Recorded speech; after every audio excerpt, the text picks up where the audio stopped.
히브리서 12장 22절부터 24절. 히브리서 12장 22절부터 24절 말씀을 가지고 너희가 이른 곳은, 이런 제목으로 같이 은혜를 나누도록 하겠습니다. 우리 22절부터 같이 합독합니다. 그러나 너희가 이른 곳은 시온산과 살아계신 하나님의 도성인 하늘의 예루살렘과 천만 천사와 하늘에 기록된 장자들의 모임과 교회와 만민의 심판자인 하나님과 및 온전하게 된 의인들의 영들과 새 언약의 중보자이신 예수와 및 야벨의 피보다 더 나은 것을 말하는 뿌린 피니라. 아멘.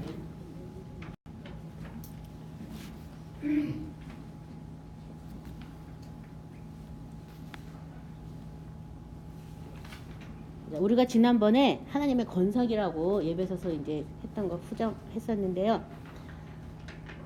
이제 우리가 신앙생활 하면 우리가 어디까지 이르러야 되는지 이 히브리서를 통해서 나왔어요. 제가 여러 번 하긴 했는데 이제 제목으로 오늘 처음 다뤄 봤는데요. 여기 보니까 너희가 이른 곳이에요. 제목이. 그러니까 내가 신앙생활 하는데 내가 어디까지 이르러야 되는지 이 목표 지점을 우리가 반드시 알고 가셔야 되겠습니다. 근데 여기 지금 앞절에 그러나 했으니까 그 앞절에 무슨 내용이 나왔는지 이 18절부터 21절까지 같이 합독합니다. 너희는 만질 수 있고 불이 붙은 산과 침침함과 흑암과 폭풍과 나팔 소리와 말하는 소리가 있는 곳에 이른 것이 아니라 그 소리를 듣는 자들은 더 말씀하지 아니하시기를 구하였으니 이는 짐승이라도 그 산에 들어가면 돌로 침을 당하리라 하신 명령을 그들이 견디지 못함이라. 그 보이는 바가 이렇듯 무섭기로 모세도 이르되 내가 심히 두렵고 떨린다 하였느니라. 그러나 그러니까 구약에 하나님을 만난 이 광경이 지금 이 앞에 인용돼서 나왔어요. 그래서 하나님을 직접 만날 수가 없어서 뭐 두렵고 떨리는, 모세까지도 두렵고 떨린다 했지만 그러나 구약이랑 신약이랑 다른 거예요. 그러나 너희가 이른 곳은 시온산, 살아계신 하나님의 도성인 하늘의 예루살렘, 천만 천사. 먼저 세 가지 살펴볼 건데요. 먼저 시온산에 우리가 이르러야 된다. 시온산. 계시록 14장 1절에 보면 또 내가 보니 보라 어린 양이 시온산에 섰고 그와 함께 14만 4천 명이 서 있는데 그들의 이마에는 어린 양의 이름과 그 아버지의 이름을 쓴 것이 있더라. 그래서 계시록에 나오는 7교회에도 그 이름 쓴 것에 대해서 나와 있는데요. 그 이마에 어린 양의 이름과 그 아버지의 이름에 쓴 것이 있다. 그 사람들이 어디에 쓰냐 하면 시온산에 쓴다. 이렇게 계시록에 말하고 있고요. 시편 2편 6절은 내가 나의 왕을 내 거룩한 산 시온에 세웠다 하시리로다. 그래서 예수님이 이제 시온산에 쓴 것에 되어 있는데 시온산은 사실 아버지의 정원, 정원이죠. 시온, 하나님의 산이죠. 시편 20편 12절도 한낱날에 야훼께서 내게 응답하시고 야곱의 하나님의 이름이 너를 높이 드시며 성소에서 너를 도와주시고 시온에서 너를 붙드시며. 그래서 성소, 시온 이렇게 두 가지로 나눠졌는데요. 성소는 예수님 때문에 성소가 열렸죠. 그렇죠? 근데 성소에서 우리를 도와주시고 시온에서 우리를 붙드신다. 그래서 시온까지 이르러야 되는 거예요. 이사야 2장 3절은 우리 다 같이 합독하겠습니다. 많은 사람이 가며 이르기를 오라 우리가 여호와의 산에 오르며 야곱의 하나님의 전에 이르자. 그가 그의 길을 우리에게 가르치실 것이라. 우리가 그 길로 행하리라 하리니 이는 율법이 시온에서부터 나올 것이요 여호와의 말씀이 예루살렘에서부터 나올 것임이니라. 그래서 일찍이 이사야를 통해서도 많은 사람들이 이 여호와의 산에 우리가 오르고 야곱의 하나님의 전에 이르자 이렇게 말하고 있어요. 그래서 하나님의 시온에 올라가면 거기서 그가 그의 길을 우리에게 가르칠 것이다. 어디 가면 가르친다고요? 하나님의 집, 하나님의 산, 하나님의 전에 이르면 그가 그의 길을 우리에게 가르치실 것이다. 그래서 그전에는 우리가 그의 길을 간다 하지만 사실은 나의 길을 가는 편이죠. 여기 보면 야훼의 산에 오르면 야곱의 하나님의 전에 이렇게 이르렀는데 하나님께서는 이스라엘의 하나님이시고 아브라함의 하나님, 이삭의 하나님, 야곱의 하나님 이렇게 했는데 특별히 여기 지금 야곱의 하나님이라고 이렇게 얘기했잖아요. 그래서 야곱이 어떤 사람이 야곱이냐면 먼저 태어나기 전부터 태어나기도 전부터 너를 큰 민족으로 삼겠다는 약속을 받은 사람이 야곱이었어요. 근데 그거를 믿지 못해가지고 어린 동생이 뭐 형이 동생을 섬길 거라는 예언까지 있는데 그걸 믿지 못해서 그걸 자기가 성취하려고 꽤나 노력했던 사람이 야곱이에요. 그래서 형을 속이게 되고 나중에 자기도 속임을 당하게 되고 자기 깨를 인해서 그래서 나중에 이 야곱이 다 아시다시피 이 한도뼈가 부러져가지고 그 다음부터는 내 힘으로 할 수 없으니까 하나님께 막 축복해달라니까 하나님이 축복을 해줬는데 한도뼈를 부러뜨렸죠. 그래서 그것을 불쌍히 여겨가지고 이제 화해가 이루어지고 막 이런 거 우리 구약을 통해서 읽었는데 야곱의 하나님이라는 뜻이 바로 그런 거예요. 우리도 내가 낳기도 전에 하나님이 주의 눈이 내 형질이 이루기 전에 주의 눈이 우리를 보고 다 아셔가지고 우리 일생을 다 기록해놓고 너는 내 자녀라고 이렇게 인을 쳐놨어요. 그래서 우리가 예수를 주라 믿고 하나님을 믿게 됐죠. 그렇지만 그래서 하나님의 아들이 되는 권세까지 받았고 하나님의 아들로서 살아야 되는데 그거를 모르는 거야. 야곱처럼. 그래서 끊임없이 내 방법과 내 수단을 동원해서 그 말씀을 성취해 가려고 막 노력하는 거예요. 그래서 지금 여기 야곱의 하나님한테 이르자 이렇게 얘기한 거예요. 그 야곱의 하나님도 결국에는 야곱을 하나님이 쓰셔가지고 나중에 야곱은 바로 앞에 가서 나는 아무것도 못합니다. 난 그저 나그네입니다. 뭐 이러고 이렇게 자기를 표현하잖아요. 삼촌 집에서는 그렇게 열심히 일하면서 막 진짜 7년을 하루같이 일하면서 아내를 얻어오고 막 자기 재물을 막 넓히라고 막 그렇게 살았는데 나중에 나 아무것도 못합니다. 난 그냥 나그네와 같아요. 뭐 자기 노인이라고 이렇게 딱 낮춰서 말했을 때부터 하나님이 그 야곱의 삶에 이제 하나님의 방법들을 계시하셨거든요. 그래서 우리가 이 시온의 산에 이르기 위해서 특별히 야곱의 하나님을 어떻게 해야 되냐면 야곱의 하나님의 전에 이르자 이렇게 나온 거예요. 그래서 시온에 나가셔야지 돼요. 마태복음 21장 5절은 구약을 인용해서 말했는데 시온의 딸에게 이르기를 내 왕이 내게 임하노니 그는 겸손하여 나에게 곧 명예를 매는 짐승의 새끼를 탔도다 하라 하였느니라. 그래서 아예 시온의 딸이라고 우리를 또 이렇게 부른 구절이 구약 이사야에서나 예레미야에 가면 굉장히 많이 나와 있어요. 시온의 딸이다. 그러니까 시온에 이르러야 되는 거죠. 우리가 이룰 곳이 시온에 이르러야 되겠습니다. 자, 그래서 시온만 이루는 게 아니라 하늘의 새 예루살렘 아까 나왔죠? 하늘의 새 예루살렘이라고 나왔는데 그거 우리가 계속 많이 했었는데요. 아예 갈라디아서 4장 26절은 오직 위에 있는 예루살렘은 자유자니 곧 우리 어머니라. 그래서 우리가 새 예루살렘으로 인해서 새롭게 탄생되었다는 것을 아예 갈라디아에서는 얘기하고 있어요. 그러니까 이 시온뿐만 아니라 하늘의 하나님께로부터 내려오는 새 예루살렘으로 단장도 받아야 되는 것에도 이르러야 되는 거죠. 이거는 짧게 하고요. 천만 천사 보면 유다서 1장 14절에 아담의 7대 손 에녹이 이 사람에 대하여 예언하여 이르되 보라 주께서 그 수만의 거룩한 자와 함께 임하셨나니 그래서 이 천사에 대한 얘기들이 많이 써 있고요. 시편 103편 20절은요. 뭐라고 써 있나 같이 합독합니다. 능력이 있어 여호와의 말씀을 행하며 이의 말씀의 소리를 듣는 여호와의 천사들이여 여호와를 송축하라. 그러니까 천사의 역할이 뭔지도 또 아까 천만 천사 나왔잖아요. 천사의 역할도 알아야 되는 거예요. 뭐 한다고요? 천사들이 여호와의 말씀의 소리를 듣고 그 말씀대로 행해요. 능력이 있어 여호와의 말씀을 행하며 그의 말씀 소리를 듣는 여호와의 천사들이여 여호와를 송축하다. 그러니까 여호와의 말씀을 우리가 선포했을 때 그 말씀을 선포된 말씀을 들어서 행하는 게 누구냐 하면 천사들이에요. 천사. 그러니까 내가 천사와 천군 천사가 무슨 일을 하는지를 알아야 천사를 동원해서 뭘 또 해야 될 거 아니에요. 그렇죠? 그래서 여기 그 다음에 시편 34편 7절은 야훼의 천사가 주를 경외하는 자를 둘러 진치고 그들을 건지시는도다. 그러니까 천사에게 도움을 구할 수 있는 거기도 내가 이르러야 되는 거죠. 우리가 사실 지금은 천사보다 조금 낮게 지금 만드셔서 오히려 천사는 구원 얻을 후사를 돕기 위해서 있다라고 쓰여 있거든요. 그러니까 나를 돕기 위한 후사들이 있으니까 내가 어떻게 해야 돼요? 불러서 쓸 수도 있어야 되는 거죠. 그러니까 새 예루살렘뿐만 아니라 그 다음에 천군 천사에 대한 내용도 우리가 알고 있어야 되죠. 그러다 보면 천사가 타락해가지고 루시퍼가 된 것까지도 다 알고 있어야 된다는 거야. 이 천사의 세계에 대해서도 내가 알아야 된다는 얘기예요. 모르는 게 아니라.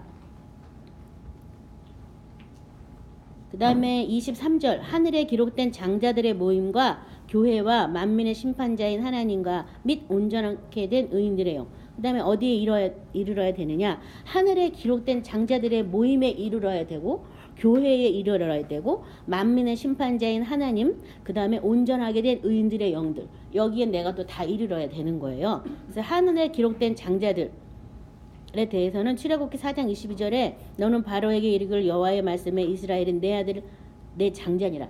이스라엘을 하나님께서 장자로 삼으셨어요. 그러니까 그 장자에 속하는 거는 이방인은 아닌 거죠. 그렇죠? 그러니까는 이제 막 지금도 이스라엘의 번영을 해서 기도하고 이스라엘 회복을 해서 막 기도하잖아요. 장자였던 하나님의 장자로 삼은 나라였기 때문에 많은 사람들이 뭐 이스라엘을 위해서 지금도 중보기도 하죠. 그 다음에 여기 하늘에 기록된 장자들의 모임이라고 특별히 되어 있는데요. 어떻게 해야지 하늘에 기록되느냐? 누가복음 10장 20절 같이 합독합니다. 그러나 귀신들이 너희에게 항복하는 것으로 기뻐하지 말고 너희 이름이 하늘에 기록된 것으로 기뻐하라 하시니라. 아멘. 그래서 귀신을 쫓아내고 귀신을 결박하고 귀신을 묶고 항복시킬 때 그때 그 사람의 이름이 어떻게 되냐면 하늘에 기록된다는 거예요. 그러니까 내가 정말 하늘나라를 내가 그래서 천국은 침노하는 자가 뺏는 것이고 하나님의 손이 와서 사탄의 세력을 무장을 제압하고 할 때 그때 하늘나라가 우리한테 임할 때 그때 내 이름이 어디에 기록된다고요? 하늘나라에 기록이 돼요. 그러니까 사탄과의 싸움 이건 당연한 거죠. 그렇죠? 예배소서 1장 23절 그 다음에 교회는 그의 몸이니 만물을 만물 안에서 충만케 하시는 이의 충만함이니라. 그 다음에 그래서 교회가 왜 존재하는지 교회의 목적이 뭔지 교회 안에서 우리가 행할 일이 뭔지 그 교회에 대해서 내가 알고 있어야 된다는 거죠. 이 교회는 그리스도의 몸이다. 그러니까 그리스도의 몸으로 여러 공동체가 합쳐서 그리스도를 세상한테 나타나는 게 교회의 역할이거든요. 그래서 어떤 사람은 눈의 역할을 하는 것이고 어떤 사람은 손의 역할을 하는 사람이고 어떤 사람은 입의 역할을 해서 계속 나팔을 부는 것이고 사람마다 하나님이 주신 어떤 은사와 그런 목적이 다르니까 아무튼 교회를 예수님의 몸으로 잘 하는 그런 것에 대한 것도 우리가 거기에도 이르러야 되는 거죠. 근데 요새 많은 사람들이 자기 신앙을 가지고 이제 골방에서 혼자 믿는 신앙을 많이 갖고 있는데 아직 이 사람 교회에 못 이른 거예요. 그리고 교회는 만물을 충만케 하는 자의 충만이다. 만물을 충만케 하는 자의 충만이 만물을 충만케 하시는 이가 누구예요? 예수님이시잖아요. 예수님의 충만이 바로 교회라는 거예요. 그러니까 내가 충만을 받으려면 어디를 가야 돼요? 교회를 가야 돼요. 근데 교회가 꼭 보이는 교회만이 교회가 아니라 우리 두세 사람이 모인 그곳에 예수님이 같이 있는 그곳이 바로 교회예요. 현대에서는. 그래서 아무튼 그 교회도 중요하고 우리 눈에 보이는 교회도 중요한 거죠. 그래서 그 두 교회가 서로 잘 공존하고 평화롭게 돼야 되는 거지. 어떤 사람은 교회 것만 가서 장소의 개념으로 교회만 가고 어떤 사람은 나홀로 신앙으로 교회만 하고 이건 아니라는 거예요. 그래서 그 교회에 대한 것도 우리가 잘 이르러야 되고 그 다음에 만민의 심판자인 하나님 출애굽기 4장 22절에 이거 아니고 창세기 18장 25절에 보면 주께서 이같이 하사 의인을 악인과 함께 죽이심은 부당하오며 의인과 악인을 같이 하심도 부당하니이다. 세상을 심판하시는 이가 정의를 행할 것이 아니니까. 그래서 뭐 이게 지금 아브라함이 롯의 그 땅에 심판한다 할 때 이제 막 한 얘기였는데요. 심판하시는 하나님에 대한 그 것도 이르러야 되는 거죠. 또 시편 58편 11절은 그때 사람들의 말이 진실로 의인에게 가품이 있고 진실로 땅에서 심판하시는 하나님이 계시다 하리로다. 그래서 하나님의 심판에 대해서도 또 항상 그것을 염두에 두고 살아야 되는데 이제 다 용서받았다 이래가지고 사람들이 이 죄에 대해서 무감 갖은 것도 사실이에요. 근데 언제 심판하냐면 마지막 날에 심판할 거예요. 마지막 날에 심판할 건데 뭘로 심판하냐 하면요. 잘 들으세요. 우리 몸으로 행한 일을 따라서 선악간에 심판하는 것은 상급 심판이에요. 그 다음에 또 뭘로 심판하냐면요. 자기가 한 말로 인해서 심판을 받아요. 내가 했던 모두 무익한 말이 심판을 받아요. 심판날에. 그러니까 말도 농담이라도 어리석은 말, 희롱의 말, 뭐 이런 말이라도 하면 안 돼요. 사실은요. 그래서 이 마태복음 이런 데 보면 형제한테 뭐 라가라고 하는 놈도 지옥불에 떨어진다. 그게 요즘 말로 말하면 욕한 거잖아요. 지옥에 떨어진다고 써 있어요. 왜냐하면 우리는 하나님의 성전이고 하나님이 우리 안에 예수님을 통해서 와 계시거든요. 근데 그 안에서 복스럽고 덕스럽고 영광스러운 말을 해야지 누추한 말, 희롱의 말, 어리석은 말 이런 거 하면 누가 욕을 먹냐면 예수님이 욕을 먹게 돼요. 그래서 그런 말이 내 말로 내가 정죄함을 받고 내 말로 내가 의롭다함을 받는 그게 내가 한 내 말이 나를 정죄하기도 하고 내가 한 나의 말이 의롭다함도 받는 거예요. 근데 마지막도 그 말로 인해서 심판을 받을 거예요. 그러니까 말을 내가 모르고 무식결에 그냥 사탄하고 짝해서 했으면 얼른 취소하셔야 돼요. 하나님 죄송합니다. 잘못했습니다. 취소 딱 하면 다 지워지지만 우리 말로 상처 많이 받잖아요. 근데 상처받은 사람은 오래오래 기억하는데 준 사람은 난 그 말하고 생각도 안 난다 이러고서 퉁치면서 난 생각도 안 나는데 너를 왜 그 말 가지고 그러니 막 이런 경우도 많이 있잖아요. 그러니까 그런 말들이 그 사람을 나중에 고소할 거예요. 상처받을 거예요. 그리고 마지막 날에 또 엘리야가 우리를 고소하고 모세가 우리를 고소한다고 예수님이 친히 말씀하셨거든요. 내가 너희를 고소할까 두려워하지 마라. 고소할 리가 따로 있으니 엘리야하고 그 다음에 모세예요. 그래서 모세는 선지자의 대표로 율법을 주는 대표로 우리를 고소할 거예요. 그래서 우리는 이 많은 율법 조항을 받아가지고 이 율법을 지키느라고 너무너무 힘들었는데 우리는 율법에 대해서 자유를 얻었잖아요. 그래서 자유를 얻은 건 사실 예수님 생명에서 행하라고 자유를 얻은 건데 행하지 않는 그 부분에 대해서 모세가 가만히 있겠냐고요. 우리는 그거 못 행해가지고 다 지옥국을 가고 막 그랬는데 왜 이 사람은 봐주냐 그러면 내가 그때 대답할 답변이 나한테 딱 있어야죠. 그것에 대해서 심판받을 거예요. 그 다음에 이제 엘리야는 선지자로 또 엘리야는요 살아서 승천했어요. 하나님의 말씀대로 행하면서 살아서 승천한 사람이거든요. 죽음을 보지 않았어요. 그렇게 하나님의 열심인 사람이었거든요. 그 사람이 또 우리가 열심히 하지 않는 것에 대해서 와가지고 또 시비를 걸기 시작하면 한 사람도 걸려 넘어가지 않을 사람이 없겠죠. 그런 것들이 우리한테 와서 심판할 거예요. 그러니까는 이 심판에 대한 것에 대해서 늘 잘 생각을 하고 그 앞에 내가 어떤 말씀으로 담대하게 서야 되는지를 여러분 잘 기억하셔 놓으셔야 돼요. 그래서 나중에 그럴 때 난 예수님과 함께 죽었다. 나 율법에 대해서 죽었다.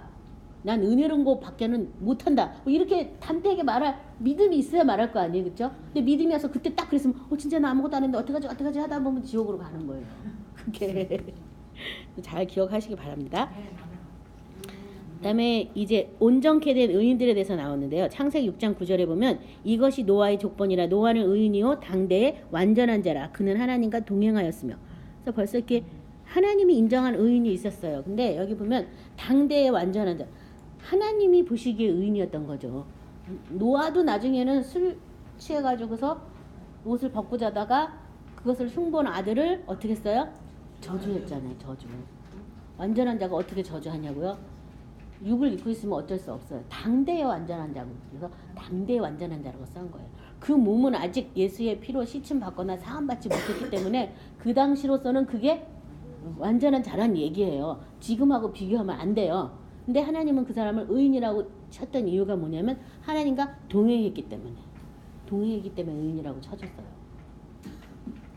시편 118편 19, 20절은 내게 의의 문들을 열지어다 내가 그리로 들어가서 여호와께 감사하리로다. 이는 여호와의 문이라 의인들이 그리로 들어가리로다. 그래서 이렇게 담대하게 의의 문이 열려라. 내가 거기 들어갈 것이다. 이렇게 할 정도로 그리스도의 의에 대해서 우리가 사모하는 마음을 가지고 그의 나라와 그의 의를 구하라고 막 수차 많이 들었는데요. 그 의가 뭔지 계속 구하셔야지 돼요. 그래서 구하신 결과로 그 의의 문이 나한테 열려라고 할 정도로 자기 자신에게 대해서도 명령하셔야 돼요. 그렇다면 그리로 들어간다. 여호와의 문이다 이렇게 나왔고요. 그 의인에 대해서 에레미야 20장 12절은 의인을 시험하사 그 폐부와 심장을 보시는 만군의 여호와여 나의 사정을 주께 아뢰어 싸운즉 주께서 그들에게 보복하심을 나에게 보게 하옵소서. 자, 여기서 보면 의인을 시험하사 어떻게 한다고요? 그 폐부와 심장을 보신다고. 의인을 시험한다. 그리스도의 의가 나를 인도하여 살게 하기까지는 그의 의를 옷 입게 하려고 우리 심장과 폐부를 살피신다는 거예요. 심장과 폐부가 뭐예요? 오장 육부 모든 기능을 다 살피는 거예요. 그래서 내가 하는 건지 주여 하는 건지 그리스도의 의를 쫓아가는 건지 나의 의를 쫓아가는 건지 하나님이 끊임없이 시험하고 살펴보신다고. 그래서 이전에 교회 가서 주여 할 때 손만 봐도 대충 그 사람 은혜 뭐 받았는지 알아요. 그래서 은혜 조금 받은 사람으로 이렇게 하고 팔 아픈 날도 이렇게 하지만 여러분 손 방향을 잘 보세요. 주여 할 때 정말 하나님 앞에 항복한 사람 다 이렇게 합니다. 근데 은혜 받으려고 하는 사람은 이걸 자기한테 돈 거예요. 대충 중간 정도는 또 이렇게 되고 손만 이렇게 봐도 저 사람이 하나님 앞에 행복한 사람인지 아닌지 다 알 수 있어요. 그래서 하나님 앞에 나의 모든 것을 다 하나님이 내 폐부 심장까지 다 감찰하시는데 내가 주님 앞에 숨길 게 뭐가 있고 뭐 할 말이 뭐가 있겠어요. 여러분 속 다 까보면 속에 괴물 짐승이 들어 있습니다. 그러니까 주님 앞에 뭐 할 게 없어 할 게. 그러니까 그냥 항복하고 주님 뜻에 내가 그냥 맞춰 살겠습니다. 주님 뜻을 알려주십시오. 뭐 이렇게 나가야 되는 거예요. 근데 그걸 아직 못 볼 때까지는 절대 항복이 안 되고 포기가 안 되죠. 내가 끝까지 하려고 하는 그 야곱의 그 얼굴이 사람들 속에 다 있는 거예요. 그래서 그 의인 온전케 된 의인들의 영에 대해서 내가 그 온전케 된 의인이 돼야 되는 거죠. 거기 내가 의리러야 되겠어요. 24절 새 언약의 중보자이신 예수와 및 아벨의 피보다 더 나은 것을 말한 뿌림핀이라. 그래서 지금 여러 가정들이 나왔는데 여기 보니까 예수 무슨 예수? 새 언약의 중보자이신 예수. 이 예수님을 알아야 돼요. 많은 사람이 십자가에 달린 예수까지 알아요. 그리고 부활하신 예수님은 부활절에만 잠깐 알고 더 나아가서 새 언약의 중보이신 것에 대해서는 잘 몰라요. 왜냐하면 새 언약을 모르니까. 신약이 전체가 다 새 언약이라고 생각하는 거예요. 아니에요. 새 언약이 뭐예요? 우리 계속 말을 가르쳐 드렸죠. 새 언약이 뭐예요? 네, 맞아요. 생각과 마음에 하나님 말씀이 새겨져서 그 말씀의 언약 안에 들어가서 말씀대로 사는 게 새 언약이에요. 예수님이 그렇게 해주려고 왔거든요. 율법의 저주에서 해방되고 우리가 율법을 지킬 의무는 없지만 예수님의 생명이 와서 예수님이 말씀이기 때문에 다시 말씀으로 행하는 삶으로 바뀌었어요. 그래서 율법의 저주에서는 풀렸지만 율법을 행할 의무가 오히려 더 완전한 자가 된 거죠. 그렇죠? 근데 은혜가 와야지만 이걸 하는 거지. 내 맘대로는 못 하는 거지. 그게 새 언약이야. 그 새 언약의 중보자다 예수님. 그것에 대한 것에도 내가 또 이르러야 된다. 히브리서 8장 6절 우리 같이 합독합니다. 그러나 이제 그는 더 아름다운 직분을 얻으셨으니 그는 더 좋은 약속으로 세우신 더 좋은 언약의 중보자시니라. 그래서 이 새 언약의 중보자이시다 예수님은. 내가 새 언약 가운데 뭘 해야 될지 잘 모를 때 누가 중보해 주시냐면 예수님이 중보한다는 거예요. 사람들은 이 언약의 중보에 대해서 잘 모르니까 예수님이 직접 우리를 위해서 중보하시겠다는 거예요. 얼마나 감사해요. 그렇죠? 히브리서 9장 15절 이로 말미암아 그는 새 언약의 중보자시니 이는 첫 언약 때 범한 죄에서 속량하려고 주구사 부르심을 입은 자들로 하여금 영원한 기업의 약속을 얻게 하려 하심이라.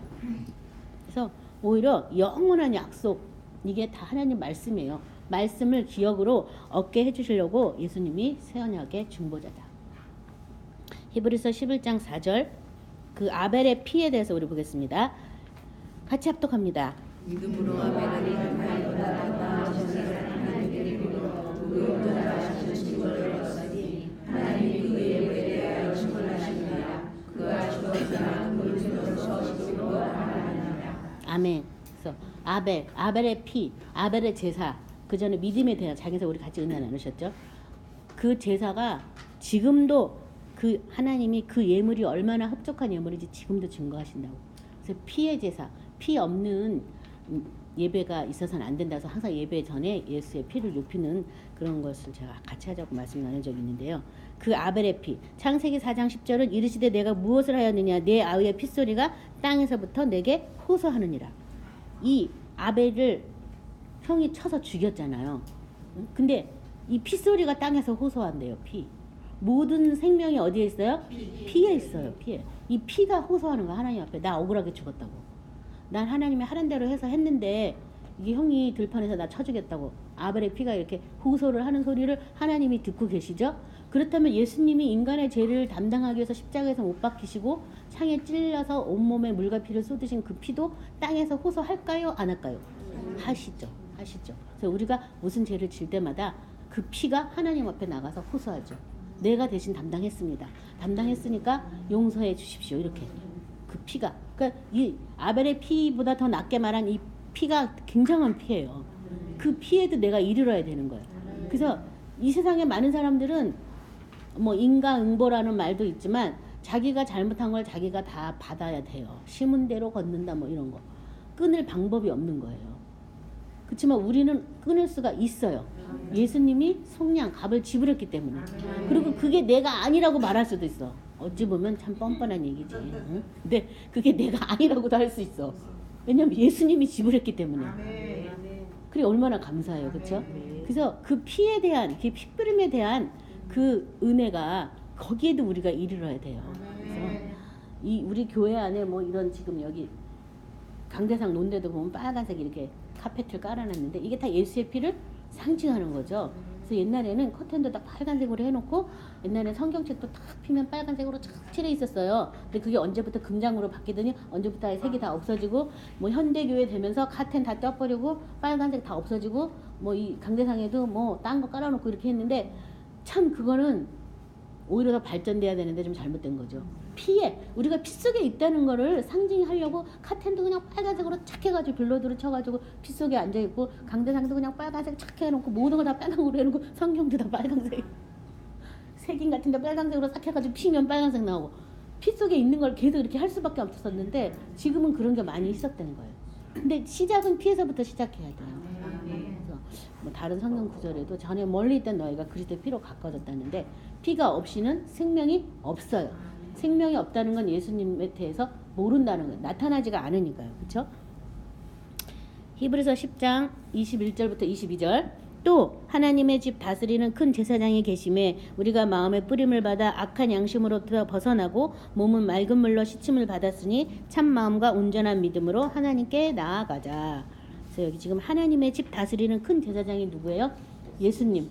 예수님이 뭘 다스리신다고요? 뭘 다스려요? 하나님의 집을 다스려요. 그래서 히브리서에도 보면 하나님의 집 맡은 아들로 예수님은 충성했다 이런 구절이 나와 있는데 우리를 하나님의 집 만들게 하려고 오셨어요. 그래서 이 하나님의 집을 다스리려고 오셨어요. 예수님께서. 근데 내가 아직 집이 안 됐으면 주님이 날 못 다스리는 거죠. 그렇죠? 내가 먼저 집 돼야 되시겠고요. 그렇게 하기 위해서 뭐 해준다고요? 마음에 뿌림을 받는다. 이게 뭐 뿌림 받는 거예요? 피 뿌림을 받는 거죠. 그렇죠? 그래서 내 마음에 예수 피를 막 계속 뿌려갖고 이 양심의 악을 깨닫게 해달라고 해야 돼요. 악한 양심으로부터 벗어나고 써 있는데 옛날 성경에는 양심의 악을 깨닫게 해달라고 이렇게 써 있었어요. 지금 밖에서 이렇게 나왔는데 근데 양심의 악을 나는 모르잖아요. 피가 와야지 알게 돼요. 그래서 마음에 예수 피를 막 뿌려가지고 이 양심의 악을 깨닫게 해달라고 막 기도하셔야지 돼요. 피 뿌림. 그 다음에 양심의 악을 벗어나야지 그 다음에 몸을 이제 어떻게 할 수가 있어요. 그래서 몸을 맑은 물로 씻임을 받았으니 그래서 하나님의 성전이 되기 위해서는 몸이 죄로 씻임 받는 것뿐만 아니라 맑은 물로도 씻임 받아야 되는데 이 맑은 물은 제가 뭐라 그랬죠? 생명수 어린 양의 피, 그쵸? 보좌에서 흐르는 그걸로 몸까지도 깨끗이 씻임 받아야지 하나님 앞에 나간다고. 그래야 나간다고. 그러니까 내가 어디에 이르는지 이거 너무 중요하잖아요. 그렇죠? 베드로전서 1장 2절 마지막 말씀 보겠습니다. 곧 하나님 아버지의 미리 하심을 따라 성령이 거룩하게 하심으로 순종함과 예수 그리스도의 핏뿌림을 얻기 위하여 택함을 받는 자에게 편지하노니 은혜와 평강이 더욱 많을지어다. 네. 여기도 보면 뭐를 해서 택함 받은 사람이 뭘 해서 택함 받았대요? 핏뿌림을 얻기 위해서 택함 받았다. 성령의 거룩하심은 순종함 더하기 핏뿌림이다. 그러니까 우리가 하나님 말씀에 순종하는 게 거룩인데 순종하려면 핏뿌림이 반드시 있어야 됐다는 거예요.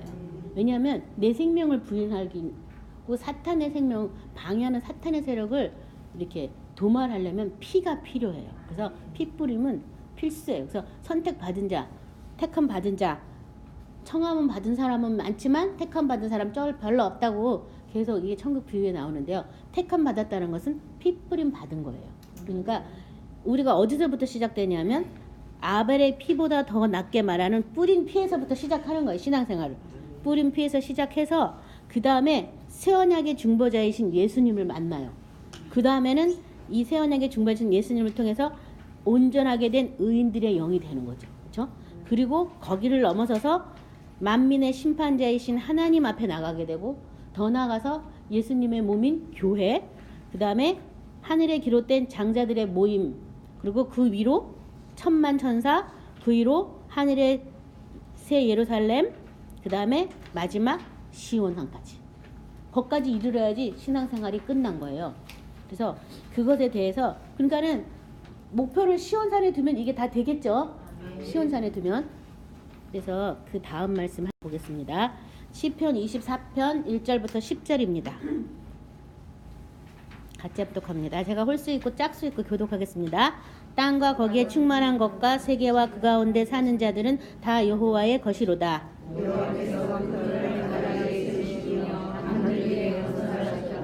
여호와의 산에 오를 자 누구며 그의 거룩한 곳에 설 자가 누구인가?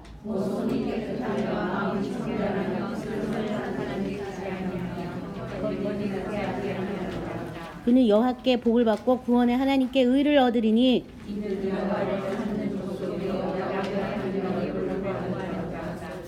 문들아 너희 머리를 들지어다 영원한 문들아 들릴지어다 영광의 왕이 들어가시리로다.